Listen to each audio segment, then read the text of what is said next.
Saudara pendengar di segenap penjuru tanah air, selamat bergabung dengan Lumen Indonesia. Lumen Indonesia, siap melayani Anda setiap hari.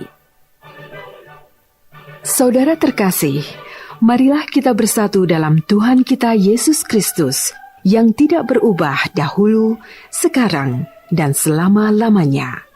Allah Sang Maha Rahim mengasihi dan menerima sebagaimana adanya kita.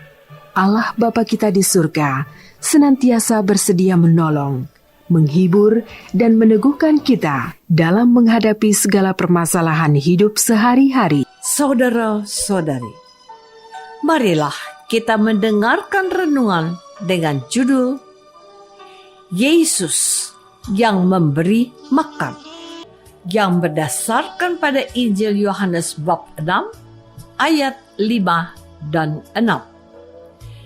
Ketika Yesus memandang sekelilingnya dan melihat bahwa orang banyak berbondong-bondong datang kepadanya, berkatalah ia kepada Filipus, "Di manakah kita akan membeli roti supaya mereka ini dapat makan?" Hal itu dikatakannya untuk mencobai dia, sebab dia sendiri tahu apa yang hendak dilakukannya. Dalam nama Bapa dan Putra dan Roh Kudus. Amin.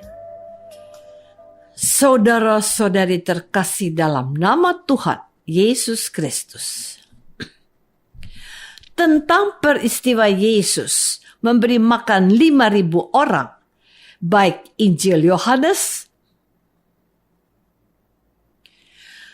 maupun Injil Sinoptik, yaitu Matius, Markus, dan Lukas, sepakat membenarkan kejadian itu. Dari 5 roti dan 2 ikan, akhirnya Tuhan Yesus sendiri yang memberi mereka itu makan sampai kenyang. Setelah mereka makan kenyang, ternyata masih ada banyak sisanya. Dikatakan ada 12 bakul.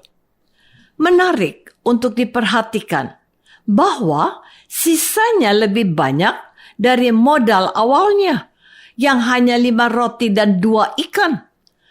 Angka 12 mengingatkan saya pada jumlah suku Israel dan bahwa jumlah murid Tuhan Yesus ada 12 orang juga. Apakah ini bukannya menunjuk kepada pentingnya melestarikan keberadaan orang-orang pilihan Yahweh? Bukankah ini juga melambangkan bahwa tugas memberi makan orang sebanyak itu telah dilakukan oleh Tuhan Yesus?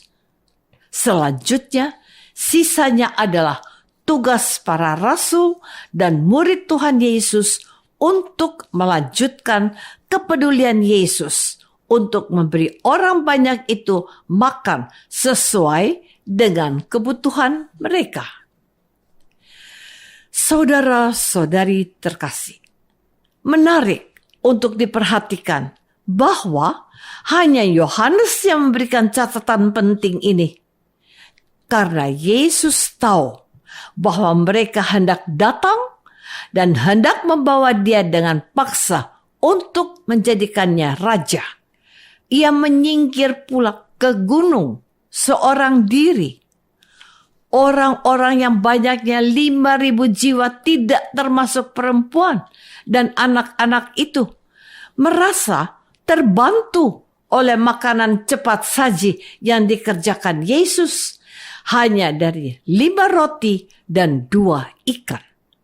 Mereka terpesona pada sosok Yesus.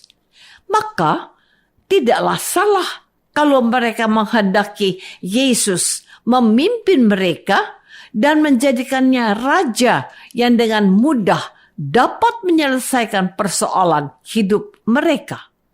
Mereka tidak perlu lagi tunduk pada penguasa kekaisaran Romawi. Tetapi bukan itu tujuan Yesus melakukan pekerjaan Bapaknya, yaitu dengan mujizat penggandaan roti dan ikan itu. Tujuannya adalah supaya mereka tahu bahwa dalam diri Yesus, Anak Allah, Bapa di surga, tidak berdiam diri. Allah peduli dengan persoalan hidup mereka. Saudara-saudari terkasih, perikop Injil Yohanes ini memang tentang kepedulian Allah.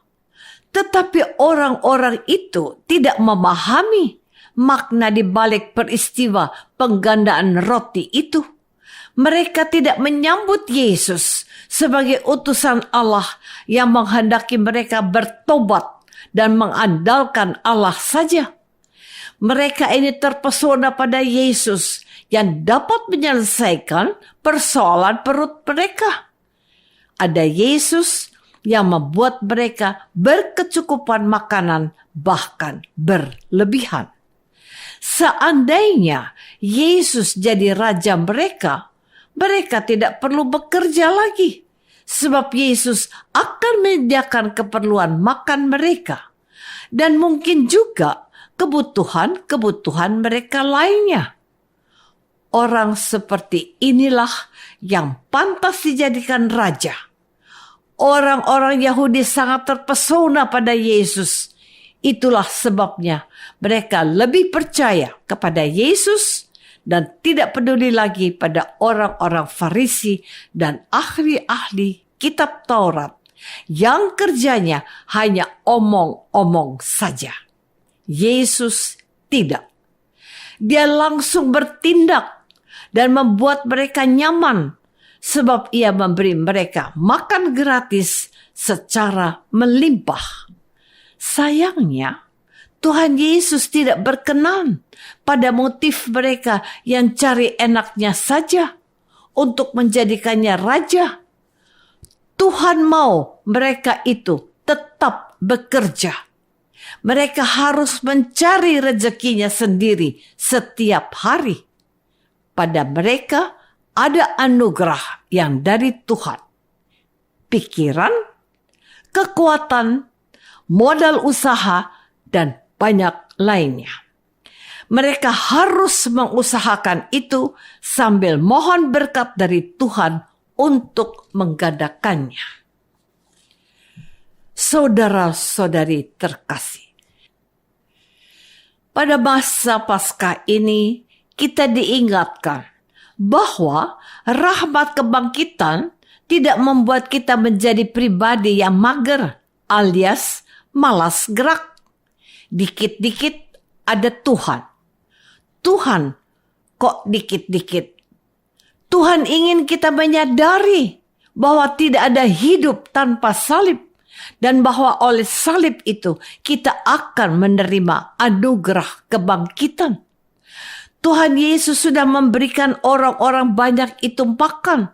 Tetapi dia tidak berhenti di situ.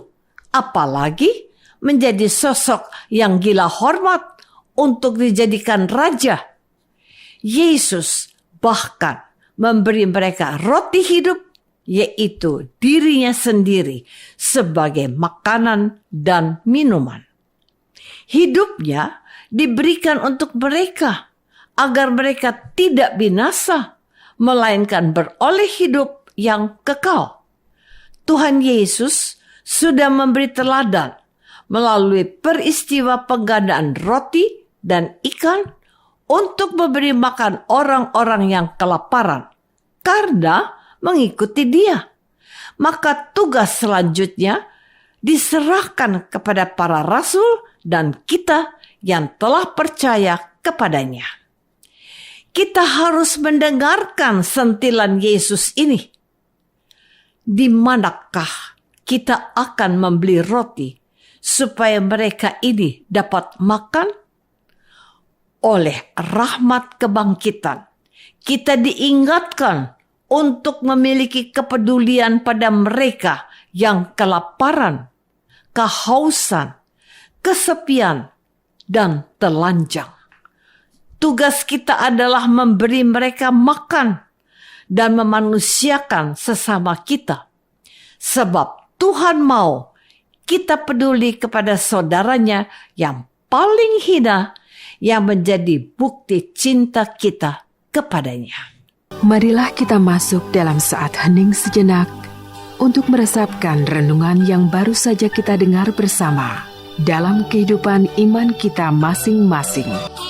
Apakah aku peduli kepada saudaraku yang menderita dan butuh bantuanku? Marilah kita berdoa. Bapa yang Maha Baik, terima kasih kami sudah diingatkan untuk memiliki kepedulian kepada mereka yang membutuhkan perhatian dan kasih kami. Semoga rahmat Paskah menggerakkan kami untuk memiliki kepedulian seperti Kristus pengantara kami. Amin. Semoga kita semua selalu dinaungi dan dibimbing oleh berkat Allah yang Maha Kuasa. Dalam nama Bapa dan Putra dan Roh Kudus. Amin. Dengan penuh kasih dan sukacita, Lumen Indonesia mengundang saudara-saudara seiman di segenap penjuru tanah air. Sekiranya ada tanggapan ataupun saran, kirimkan surat Anda ke Lumen Indonesia. Terima kasih atas perhatian Anda.